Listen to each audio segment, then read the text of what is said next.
Hello and good evening all. In tonight's video we're picking up our Porsche prototype story again, since the first installment did rather well, and some consistent overarching narratives might make a change from the what random thing is going to pluck out of his head this week that I've kind of made the MO of the channel thus far. So we're going to spend the next couple weeks looking at the successive Porsches that developed from the 904 until eventually becoming the 917. Then, since I don't particularly like the 936 that replaced it, who knows where we'll go? Now that I've covered at least the basics of all the modern GTs, that may become the subject of the Friday videos for a while. Watch this space for more, I guess.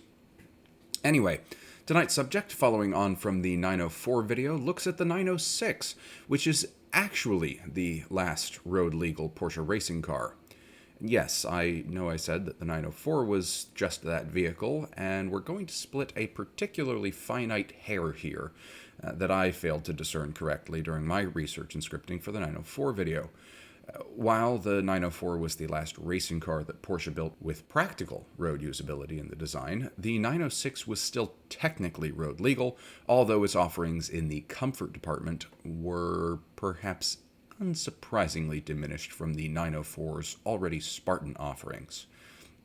In fact, Porsche in those days never really had a reputation for going heavy on the deep cut pile carpeting and I don't know what else you got. It's luxuries in cars in those days. You didn't have massaging seats, I'll tell you that. But anyway, Porsches were fairly Spartan to start with, the 904 even more so, and the 906 was really a race car with very few practical road-going amenities. The 906 was based on the 904's architecture, but fundamentally redesigned to improve upon the 904's weak points and maximize its strengths. The new Ferrari Dino had cut a crimson swath through the 1965 European Hill Climb Championship, a championship that had up until that point for the past decade or so been Porsche's own little playground, and as a result our dear Stuttgarters were displeased. Under the direction of Ferdinand Piëch, another grandson of the elder Ferdinand Porsche, who had recently taken charge of Porsche's racing division, a replacement was ordered to focus on race winning rather than road running, with the firm's confidence buoyed by the 904's popularity and the recent FIA reduction in homologation requirements from 100 cars to 50. Though several prototype, this being the more prescriptively correct definition of the word rather than the context in which it's more frequently used in sports car racing, designs were considered. An open-topped Spider design that ran at and derived its name from the Ohlen-Villers hill climb in Switzerland, apologies for mispronunciation, I don't speak Swiss German, was chosen for further development. The Ohlen-Villers Spider ditched the easy-to-manufacture semi-ladder frame chassis with bonded body panels of the 904 in favor of a more typical, for racers of the time, tubular space frame with unstressed fiberglass body panels, which saved weight but greatly compromised chassis rigidity relative to the 904. The 904, in case you've forgotten, used the bonded fiberglass body panels as an additional, basically structural layer of the chassis to ensure that it was incredibly rigid, despite the fact that most of it was fiberglass. Substantial additional work was undertaken to recoup this loss, and the 906 sported gull-wing doors due to the tube-frame chassis, and the fiberglass panels were handmade rather than the 904's inconsistent Heinkel-produced sprayed panels. Apart from these changes, much of the 904's running gear, as well as its originally planned 911-derived drivetrain, were carried over into the new car. In fact, not only were design features carried over, but actual parts were used. Apparently, a second run of 904s had been planned in late 65 or early 66 to meet customer demand, with parts and subassemblies already produced in preparation for additional production, before the decision to sunset the 904 rendered such preparations irrelevant. However, stuck with all the parts, certain aspects of the design had to be designed to take advantage of the large quantities of parts in stock. This sentence is very redundant, particularly the larger 15-inch diameter road-focused 5-lug wheels. Herr Piëch had wanted to use smaller 13-inch center-lock wheels derived from Formula One cars, perhaps drawing on tangential information learned during his master's thesis on F1 engine design, but wheels are expensive, and they had a lot of them lying around. So the 15s it was, resulting in the 906's rather dramatically arched front fenders. It's worth remembering at this point that Porsche was a boutique, family-owned manufacturer focused entirely on sports cars rather than the simultaneous owner and division of Volkswagen Gruppe, and thus corporate behemoth, that they are today, and thus finances were tight. Compromises for the sake of the balance sheet notwithstanding, the engine borrowed from the 911 received additional development, with titanium conrods, a forged steel crankshaft, and sodium-filled exhaust valves, whatever that does, as well as a higher compression ratio, bringing the power output to somewhere north of the factory-stated 210 horsepower and 146 pound-feet of torque, while the factory team continued to occasionally run more powerful flat 8s carried over from the 904s that were good for about 250. The production-based, fully synchronized 5-speed manual was retained from the production car as well, although, as with the 904, the 906 was offered with gear sets in varying ratios to ensure competitivity in a wide range of competition scenarios. Ooh, that rhymed. All told, the 906 shaved about 250 pounds or 112 kilos off the 904/6's weight to tip the scales dry at only 1,300 pounds or 590 kgs. For reference, the Ford GT40 that won Le Mans in 1966, which is the year of the 906's debut, weighed more than twice that, in the neighborhood of 1,300 kilos rather than pounds. It did, of course, sport a 4.7-liter V8 motor that produced 390 horsepower, but that gives the power-to-weight ratio advantage to the 906.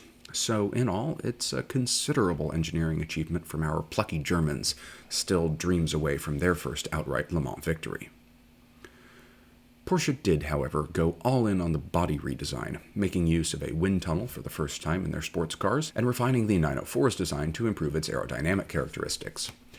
Reports vary, but the 904's drag coefficient is generally held to have been either 0.33 or 0.34, while the 906 is reported as either 0.35 or 0.36, which is, well, worse. But wait, I hear you cry, if it's worse, how can there have been an improvement? This figure does belie the fundamental differences in the design between the 904 and the 906. The 906 was slightly lower, but much wider than the 904. This drop offset the increase in frontal area, while the lengthened front bodywork improved downforce at top speeds, so an increase in drag coefficient, or a drag coefficient delta of between 0.01 and 0.03 is actually a very small price to pay for the dimensional differences contained in the vehicle. This improvement was sufficient to grant a top speed of 170 miles an hour down the Mulsanne, which is more than adequate for a lightweight vehicle originally built essentially to defend a hill climb title. I also apologize for the somewhat diminished quality of some of these photos. Most of them are from a rather late evening session at Le Mans Classic when I was entirely inappropriately clothed and really getting quite cold with the wind that was blowing. As I mentioned in a previous video, I think I mostly do my racing shots with a Tamron 150 to 600 millimeter lens, which has an enormous lens hood and thus does get blown around quite a bit. This is why I don't have all that many pictures from last year's Daytona Historics as well. Anyway, the 906 debuted at what would become the traditional season opener for global sports car racing, the 1966 24 Hours of Daytona, its first year as a 24-hour race, and it comported itself with dignity, besting the contemporaneous Ferraris and taking 6th overall, first in class. Though some other events that year didn't always go the way of the 906, including losses to Ferrari and Chaparral at Spa and the Ring, class victories came at Sebring and the 1,000 kilometers of Monza, and another Targa Florio went outright to a privateer 906 after the factory cars retired with various issues, proving that the new car more than had the chops to stand up to the Ferraris that had routed the old 904. Work on improvements to the car began almost as soon as it debuted, with the factory 906s entered at Le Mans wearing long-tail bodywork and sporting fuel injection to improve powerplant reliability. These changes also provided the basis for the 906E, which also incorporated lightened titanium suspension componentry and a longer nose that improved airflow to keep cooling systems. Although these changes did force them to run in the prototype category rather than sports, They nevertheless outlasted all of their in-class competitors, with the factory cars finishing 4, 5, and 6 overall, behind the famous Ford 123 that year, matching the Dearborn contingent's results in class, with Joe Siffert and Colin Davis atop the prototype 2-liter podium, flanked by Hans Hermann and Herbert Lenge in second, and Udo Schutz and Peter de Klerk completing the trio. A private 906 finished 7th overall and 1st in the sports 2-liter class, while, of course, all of Ferrari's principal efforts failed to finish at all, thoroughly confirming both the design principles that gave birth to the 906 and Porsche's growing engineering acumen, rubbing salt as well in the wounds of Ferrari's defeat at Ford's hands. In fact, the alternate title considered for this video was going to be The Second Front, Ferrari's Other War, but that sounded more than a touch melodramatic. Anyway, the rest of the year saw continued success for the increasing number of 906s, which eventually reached a total population of 65 cars sold to all manner of men with sporting pretensions, ranging from the great and the good in chaps like Helmut Pross and Peter Gregg to gentleman racers such as Dick Smothers and Fred Baker. This meant not only a wide range of entries, but a lot of fun liveries, including at least one car with a Pepsi sponsorship. Although that may have been added later. Safety tip, don't put Pepsi in your fuel tank. Certainly not of your car, and arguably not of yourself either. It's horribly high in sugars and devious chemical preservatives. Health tips notwithstanding, class wins on both sides of the Atlantic, including at Las Vegas, Laguna Seca, and the Ring, and the return of victory and hill climb events, ensured the place of the 906 in competition ranks throughout much of the late 60s, despite Porsche's continued introduction of new and improved models, which we'll cover in later videos. Today there are about 40 906s remaining, with sales in the past 10 years all near or over the $2 million mark. Replicas are far less common than the 904 and largely appear to be handmade one-off projects rather than the relatively mass-market 904 kit cars available to the well-heeled motoring enthusiast.